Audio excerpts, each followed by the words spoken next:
আল্লাহ গো, এই দুনিয়ায় তারে খুব কষ্ট দেন নাই গো আল্লাহ। বাবু, ওই দুনিয়ায় তারে আর খুব কষ্ট দিয়েন না আপনি।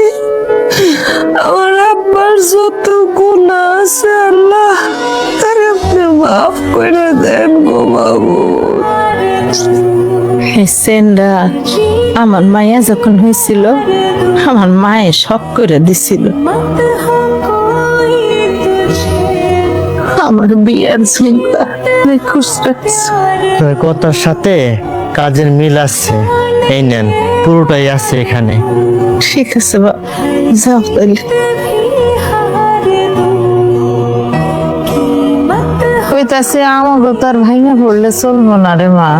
না দাও, এতগুলা টাকা কই পাইছো? গয়নাগুলো বিক্রি করে দিছি রে। একটুখানি গয়না ছিল, এটাও বেচা দিছো। সেক্ষেত্রে আমি কি করব? তো চাচাই 2টা গরু দেখছে, ওই গরু দুটো আমরা কিনবো, কিনা পাইল্লা পুষা বড় করবো। কোরবানির ঈদের আগে আগে বেচা দিব, তাহলে আমাকে একটু আয় হইব। এখন তো তোর বাপে নাই, আগে কোনো কিছু না করতে পারলেও মাথার উপর তো একটা বট গাছ ছিল। আমাদের তো এখন আর কোনো কিছু নাই রে মা, এইটাই সম্ভব। জীবনে কত বড় পাপ করলে মানুষ এরকম শাস্তি পায়।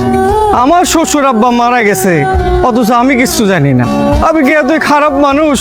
মুরব্বীর কবরে একটু মাটি দিলে কি এমন অন্যায় হয়ে যেত, তার আমি নিজের বাপ মনে করতাম। নিজের বাপের কবরে একটু মাটিও দিতে পারলাম না গো আল্লাহ। তার বাচ্চা কোথাকার। এই তুই চুপ কর, আমি ওর লগে কথা কইতেছি। আম্মা, আপনার মাইয়া এখন শোকা হতো, তার মাথা মুথা লয়ে গেছে। হুশ ফিরলে সে আমার চোখের দিকে তাকায় কথা কই তো ভয় পাইবো। সে আমার অনেক মান্য করে। যাই হোক, তার বেয়াদবিটারে আমি এখন কোনো হিসাবে ধরলাম না। কিন্তু আম্মা, আপনি তো আমার জানাইতে পারতেন, আপনি জানেন নাই কেন? আমাগো বাড়িতে কোনো পুরুষ মানুষ নাই, আমরা 2জন মেয়ে মানুষ এখানে থাকি। তুমি যে আমাগো এখানে ঢুকলা, একটা কাশ দিয়া ঢুকবা না? তোমাদের পরিবার থেকে কি কিছু শিখাই নাই? আপনি অপরিচিত মানুষের মধ্যে বাতচিত করতেছেন কেন?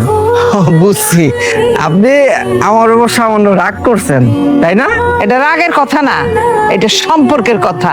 তোমার লগে আমার মাইয়ার কোনো সম্পর্ক নাই, আর আমাদের পরিবারের সাথে অন্য দিক দিয়েও কোনো সম্পর্ক নাই।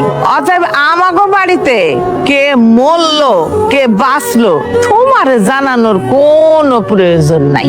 আপনার